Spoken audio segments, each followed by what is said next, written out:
Hello, welcome to the Bible in 5 years. My name is Armando. We are reading the Bible in chronological order, and it's going to take us a while to do so. We are going to read the Bible. I need to change my music to do the reading, but I want to tell you that at the end of the reading, I will give my explanation of what this project is about and who are we aiming this project to. What what group of the population, so to speak. All right, let's change the music so we can do a reading. Day, day 104, 200, okay, no, not 100. Day 204, 204. Sins requiring a sin offering. Leviticus chapter 5, from verse 1 on.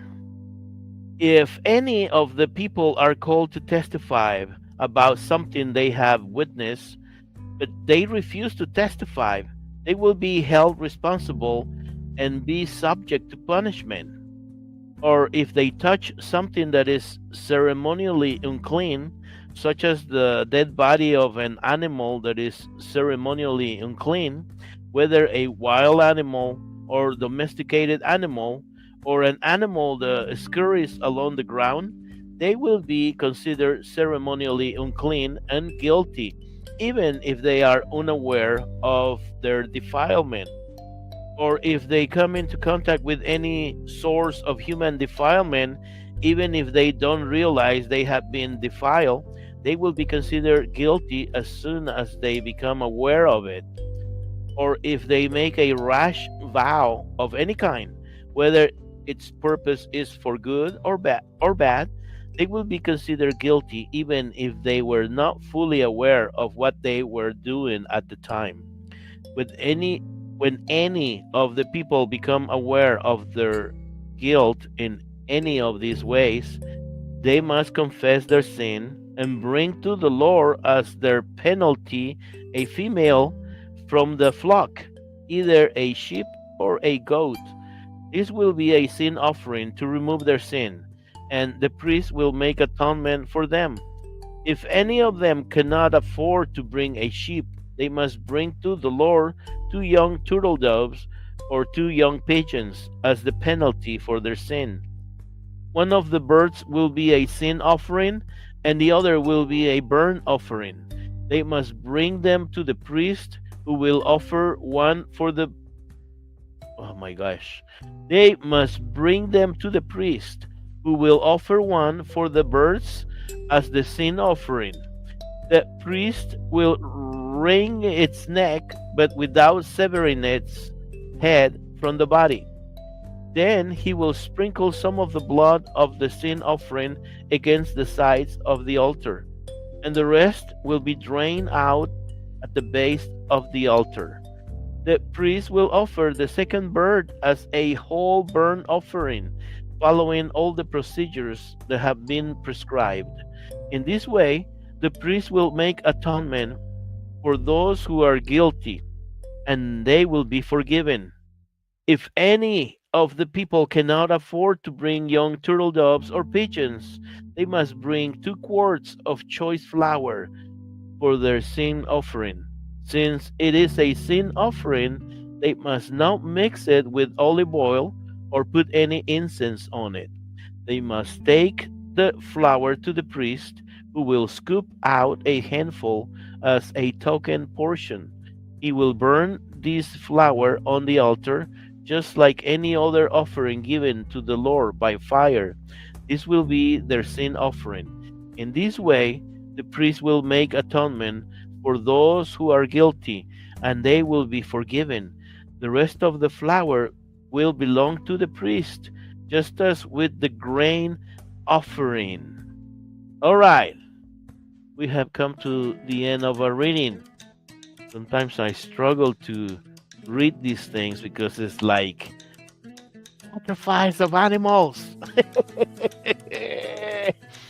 This is before Christianity, because our those of us who are Christians, this is our Judeo Christian heritage. that we come, our beliefs come from the Jewish people, from Abraham, Isaac, and Jacob, and Moses, and all that, Adam and Eve.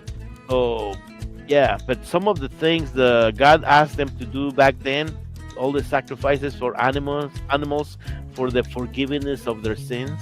Sometimes it's so hard to read the nitty gritty, the way they were supposed to do it and this and that, because we normally don't read stuff like that. We normally don't say those kind of things in the everyday life. So it's difficult. And that is that I'm using a very modern version, which is no with the old English. Imagine if I was reading the old English, I probably would have quit by now. This is the Bible in 5 years. We're reading the Bible in chronological order. It's going to take us a while, probably more than 2 years. No, at least 2 years. After that, we will continue to read the Bible in different format, but always we're going to keep it short and sweet, because we read verses here. We don't read chapters. We don't read 2 or 3 chapters of different books of the Bible. No, we don't do that. We only read from 3 verses to 36 verses. That's the maximum. And it's already sometimes feels too long, believe me. But the idea is to read as short stories as we can, or break them in two so they don't seem too long, one reading too long, so we can remember what we read, so we can remember the stories. And this project podcast is aimed for those who have not read the Bible. They don't know what the Bible said. They're not familiar with the Bible, and it's okay. The idea is just to bring you the stories so you get familiarized with them. And maybe somebody at work is talking to you about the Bible, and you're like already frustrated because you don't need it, you don't know anything about the Bible. Well, this is your chance to hear a few stories if you want to. These videos or audios are 10 minutes or less. Most of them, it's only a handful of more than 10 minutes, but most of them are 10 minutes or less. And we have them in Spotify as a video and audio, so it's easy to either watch or listen. And we have them in Facebook also. And below I have the links, for the Bible in 5 years. If you're gonna listen in English, I also have the link in Spanish. If you're gonna listen in Spanish, because we also record them in Spanish. And I think in Facebook they're above the links in the description. We also have them in YouTube. So like and subscribe and share with your friends, with your neighbors, with your family members, with your enemies, and let me know where you're listening from, where you're watching from. And that's about it. See you tomorrow.